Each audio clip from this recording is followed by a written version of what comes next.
You're watching Moontower Soccer's Story of the Week, where Landon Cottam and Jeremiah Bentley discuss this week's most important, consequential, and interesting Austin FC news.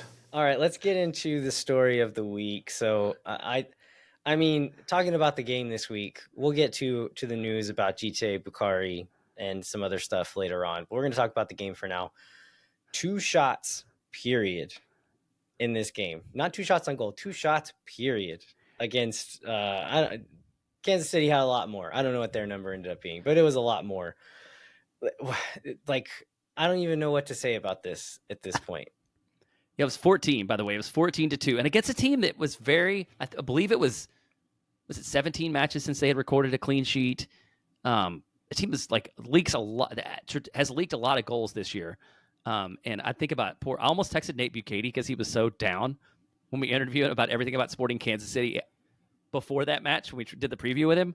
Just to I got a little bit of joy of hoping that Nate's off the ledge, but as an Austin fan, there's nothing good about that. And this continues. I'd look some stuff up about the sort of the woes on the road. This continues a very worrying trend. So now Austin's averaging 6 total shots per match away, 1.5 shot on target. And if you throw out the FC Dallas match where Austin had 19 shots and 4 on target in Frisco, they're averaging under 5 shots and 1.3 shots on target in per away match. So it's now with 11 matches on the road, it's hard to say that this is anything other than a trend. And a worrying trend. And I don't know, what can you attribute this to? I mean, Danny Pereira being gone, I think is part of it, but Danny Pereira was there for some of those games, right? Right. I think in this specific game, looking at the lineup, I was okay with this lineup. I think really the only option there even was what does the midfield look like? Do you put Valencia in the midfield or you put Owen Wolf in the midfield? And in a game where that affects your starter on the wing, right? Then that's it basically option wise. I was thinking okay, yeah, I don't mind this, seeing Austin maybe putting Owen in the midfield maybe says we're going to try to play on the front foot a little bit more. And had that been the case, maybe that would have been the right choice, but we ended up not playing on the front foot. We ended up being pinned into our own final third the entire match. And I'm fine with playing a little more conservative on the road, but you play conservative in terms of your positioning and how many numbers you're throwing forward. Conservative doesn't mean passive.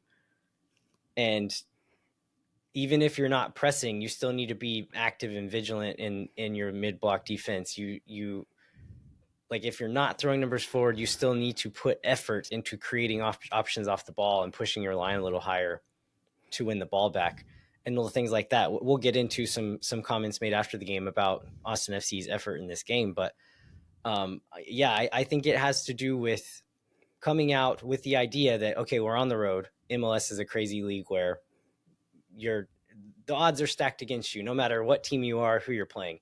The odds are stacked against you on the road. And so Austin goes out trying to play a bit more conservatively, and that's worked out well at times. But sometimes when the other team comes out and punches you in the mouth, Austin just gets pinned back and can't do anything about it. And I think that's what happened the other night. Yeah, what we've seen from Austin when they play like this, when it's been successful, is some counterattacking. And it was straight horseshoe of sadness from Austin. I believe there was one ball all match into the final third, if that's right. I was looking at the passing chart. And I think you could barely call it horseshoe of sadness, though, because I feel like horseshoe of sadness happens at least partially in the attacking half. And that was not happening in this game. That's true. Yeah, that's true. There was no attacking half on that. And then we know Austin is not a team blessed with speed, but I have not necessarily thought of Sporting KC as a super fast team. And it's just Austin looked out athleted all night long too. Yeah, absolutely.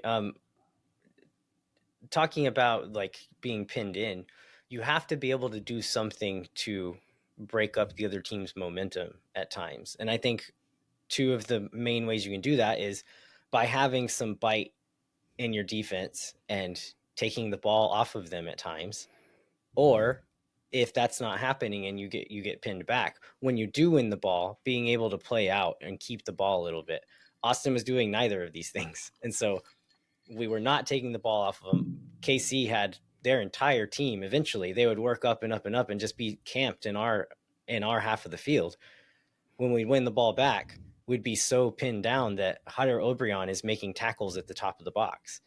And if we win the ball, even when he was high, we were playing long balls and nothing was coming of it. Kansas City would win it back and come right back at us, which led to one of their goals. And we'll get into that here in a little bit. But even so, when he was long, it wasn't helping. But a lot of times he wasn't even up there. We had everybody back, just all hands on deck. We got to do whatever we can to keep this ball from going in the goal.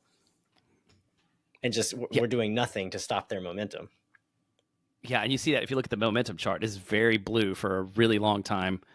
And so it was not surprising when the goals, especially when the first goal came, like it felt like it was inevitable, and we get into the specifics of that. And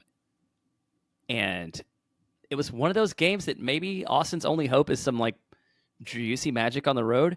And I don't feel like Sebastian Driussi had a great performance either. And so and he was pinned super deep, just like everybody else. So Austin lost the potential for that kind of game-changing, like smash and grab draw that maybe Austin could have gotten, and that is not a really great result against the second worst team in the Western Conference. But it was definitely not Austin's night on Saturday. Let's get into some of these post-game comments from both Josh Wolf and Brendan Heinzike. Do you want to read us the comment from Wolf here? I'll start with the Wolf one because I feel like the Wolf one is the one that's generated the most commentary, online, and Phil West and Verdi all day talked about it a lot. So this is in the post-game press conference. He said there was one team that needed to win, and there was another team that looked like it would just be nice to win. We knew that was the reality of it. That team, Kansas City, was up there against the wall. They have to win games right now. That's where they're at. And the approach from our guys, from the standpoint of effort and attitude and toughness, missed the mark significantly. And I mean, that's a hard quote to hear as a fan after that performance. Maybe get into Heinz. You cover what Heinzike said, and we can contrast them. Yeah, I mean, I think Heinzike was trying to say the same thing and maybe said it a bit more elegantly than what Wolf did. But he was talking about like the effort and the toughness in a game. And I think somebody had like a follow-up question, and he clarified that like we have this toughness. It exists within this team, but we have to show it every game. And so he went on to say that like I'm not going to fault mistakes or having a bad day on the field, making a mistake on the field, but the quote was, attitude and willingness to work is non-negotiable. And so reading between the lines here, I feel like what Brendan Heinzike was saying, without outright saying, is that we are not good enough to not give maximum effort every game. Like we can't half-ass it and expect to get away with results.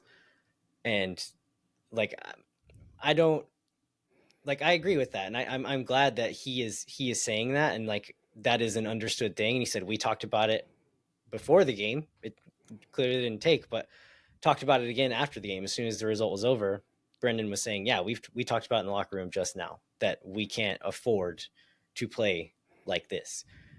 And so going back to like Wolf's comment, I don't disagree with what he said. It did look like one team had their back against the wall and like needed this result.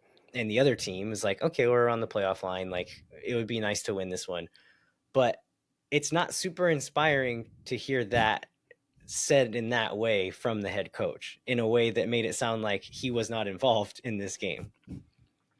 Yeah, that's my problem with it, right? Like coming from a player saying that, like the players talking about the players, and coming from the coach, it feels like the coach is trying to place the blame anywhere other than himself. I think Phil tried to follow up with a question, basically like, doesn't this start with the coach? And he kind of got dismissed on that. So it's just, I mean, it was not a good look on a frustrating night. And I think, obviously, Josh Wolf is not very good at media. I don't think anybody would argue that point. But this just is another one of those nights that just calls for some, self-reflection. Like, we all screwed this up. We'll do better. Let's move on. And that is not what we got. And I think for a fan base that sees a team now in 10th and sitting outside the playoff line, I think there's like, it looks basically like 10 teams in a 9-team race, and Austin is in 10th. Like, that's just not the kind of stuff that leaves one very excited or feeling really good about the future of this club with his coach. Yeah, I usually don't get a chance to listen to the North End before we record.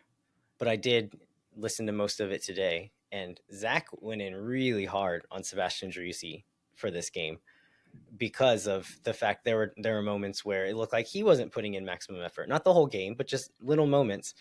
And his point was, if the guy wearing the armband isn't doing those things, how do you expect him to hold other people accountable for not doing those things? And even if he was doing those things, is Driussi the kind of guy who will hold people accountable for that? And I know I've been one to kind of dismiss some of the concerns about Driussi's ability as a captain, saying like, if the players are fine with it, I'm fine with it. But in a game where you have Johnny Russell on the other side of the field, I think any Kansas City player would die for Johnny Russell. And like, maybe that's true of Sebastian Driussi, but we do not see like signs of that coming out here or there, as far as like him demanding respect, at least in the breadth of ways that Johnny Russell does. Yeah, Driussi works hard in most games. We see moments where he's not, and it seems like he is fairly well respected. But as far as like commanding respect on the field, motivating players, I don't think we necessarily see that. So I think Zach has a point there. And then I know that there's a lot of games where I've been dismissive of people saying that everything that happened here is Josh Wolf's fault. In a game like this, okay, you can't control. We'll talk about some missed chances in this game. Talent limits some of that, but this is a game where I am more than willing to say this is at least partially, if not more than partially, on the coaching staff for not having a better plan, or at least like being able to motivate these players a bit more to push a little harder, or to at least have some patterns of play, some drills running to get out of these moments. And it looked like anytime they won the ball back when they were pinned deep, they were just lost. They didn't know what to do.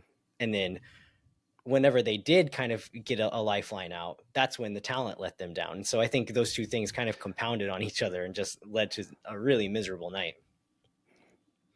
Yeah, so I don't think we have anything else more to say like in the opening about it, other than like we're gonna get into some of the details of this and maybe talk about a little bit more about like why this happens and what this night is. And then I feel like the Austin FC news section will make us feel happier because there's some like down the road goodness that's coming for this club. But let's go ahead and take a break, and then we can dive into some specific moments.